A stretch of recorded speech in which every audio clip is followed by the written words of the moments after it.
Well, thank you very much for that kind introduction. Excellencies, colleagues, ladies and gentlemen, I was asked to do a last short speech, and as far as I remember, wasn't that short underlined?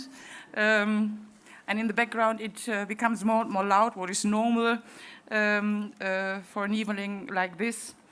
So yes, but I'm happy that I managed to be here just in time to do this short speech, because I'm very, very busy with working on the General Food Law at the moment. We have to prepare for the plenary next week already, and it's really, really a complicated situation at the moment. So, but tonight we are talking just about beer, We are talking about beer.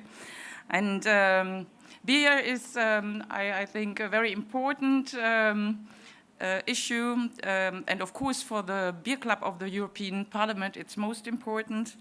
And for whole Europe, beer is important because beer is part of Europe's cultural heritage and tradition. And it's not just part of that heritage and tradition. The very good message is, I guess, for today and I think for the future, our beer is still alive. And the European beer sector continues to recover. It did recover a lot already. The production is up again, the consumption is stabilizing again, and beer still plays an important role in Europe's culture, society, and economy. And another good message is that our exports are ever increasing, and I think beer is a very, very good ambassador for the European Union worldwide. What makes the European beer so interesting is that all member states have their brewing traditions. In each and every member state, there are a lot of breweries existing, and all have this tradition of brewing beer. And in addition, nowadays we have the very, very fast-growing number of microbreweries, craft breweries. I guess you heard it already, the number has even doubled in the last 5 years, and that is amazing to me. And this situation shows that our beer traditions are not old-fashioned. They can be very young and innovative. And that is necessary, I think, because we have concurrents worldwide. There are good beer producers in third countries too. And of course, we always want to be on top in the EU. Our breweries in operation all across the EU guarantee us a very diverse range of styles, flavors, colors, strengths, tastes, smells, and of course serving sizes, which makes it sometimes difficult for us as part of the European legislature to find our right way in legislation. What is a serving size for beer all over Europe? But it's the same with other alcoholic beverages. So that's the reason why I always thought, okay, we shouldn't handle beer the same as all food, because alcoholic beverages, not just beer, wine and spirits as well, alcoholic beverages are special food. And in German, in my German mother tongue, we have a special word for that. It's ein Genussmittel. It's something for enjoyment, yeah, and not just food as defined in legislation. So I hope that it will be possible in the future to find a better solution for alcoholic beverages in legislation, but I'm afraid that will not be easy or will probably never happen. The European Parliament's Beer Club always supports ideas around the beer and aims to maintain the beer traditions we are supporting future growth and stability of the brewing sector in the EU. Why? Because beer is very, very important all over the EU. It brings quite a lot of jobs. Yeah, and it's a big sponsor, especially in rural areas, but not just there, especially in maybe poorer cities like my home city is. And so beer is very, very important, and the breweries are very important for us all over Europe. And not just for the Romanian presidency, the next months will be very challenging for the European Parliament as well. We are facing the Brexit altogether. And yes, the brewers have to face the Brexit too. We all hope it will not be a hard Brexit. We all hope that, and the best idea would have to have no Brexit at all. But I'm afraid that will not be possible anymore. But we will see. It's not yet decided. But with a hard Brexit, there would be new trade barriers, and that would, of course, affect beer as well as all other products. And we should try to avoid that, and I hope the British government manages it together with the House of Commons to avoid that. Another political problem that is nearly solved by the brewers already, but that will go on, I guess, in the next term of the Parliament. Don't forget next year's European election, end of May. That is very important, and I hope that the new Parliament will deal the issues all around alcoholic beverages the same as we did it up to date.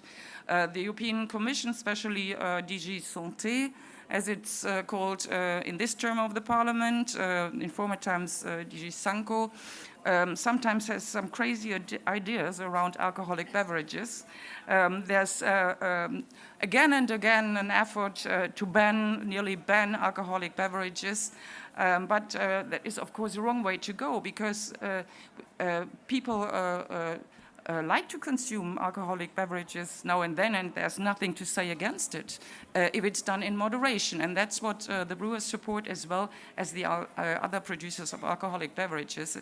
And that is the right way to go. So I hope there will be no new attempts of the new Commission. But I hope as well that the new Commission will be more active, as DG Santé was in this term of the Parliament. And this DG made it very easy for itself in giving the producers the responsibility to try to find a solution for the labeling of the energy content and the ingredients of the products. And I said from the very beginning that's nearly impossible, because the alcoholic beverages are so different, and you cannot make them all the same, even not in legislation. But the Commission obliged them to find a solution for voluntary labeling. Yeah, it's obligatory voluntary labeling that is really crazy. And the brewers found a solution. They were very active, and by end of this year, 3 out of 4 beers will label the ingredients, and half of the beers will label the energy values per 100 milliliters. That is a very, very good message, and I'm convinced that the others will follow in labeling, the other beer producers, the other brewers. But there is another problem with the wine, for example. The wine tries to find a solution for itself to get out of the obligations of the food labeling legislation, and to find special legislation via the CAP regulation, the Common Organization of the Market of Agricultural Products, on quality schemes for agricultural products. And they want to have a mandatory nutrient labeling just for wine under this legislation. And that is, from my point of view, the wrong way to go. Why? Because we have to look at all alcoholic beverages and what shall the spirits do in that case. And it's an unequal treatment of the alcoholic beverages. I would prefer to have the wine in the same regime as the beer and all other alcoholic beverages. We will see how that goes on. It's not, of course, not yet decided, and we have not voted on that in the European Parliament. And there is an unequal treatment in addition for the beer. Why? Because beer was not defined as an agricultural product in the 1950s. What was just a political decision, And I hope that the new parliament, together with the new commission, and supported, of course, by the council, can change this situation. It's not understandable for me that beer alcohol shall be treated different to wine alcohol. They are exactly the same. And it should be possible to use both of them for spirits and not just wine alcohol. And with a view on the fact that we have more and more beer alcohol on the market, and it would be a pity if we just could fill it in our cars. So there should be a possibility to use it for the production of spirits as well. And altogether, I think we need a common legislative approach for all alcoholic beverages. And we need a better European Commission, or let's say a better DG Sanko or Santé, or however the name will be in the future.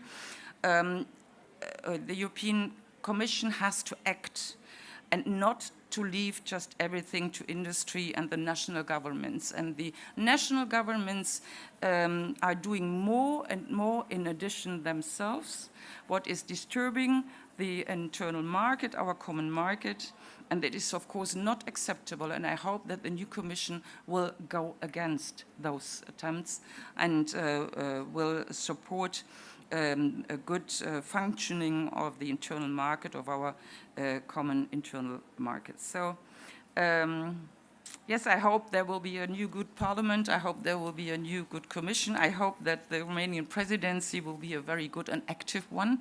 And by the way, I'm waiting for a timetable for trilogue negotiations. Yeah, we have to start in the second week of January already. So please deliver it to me. And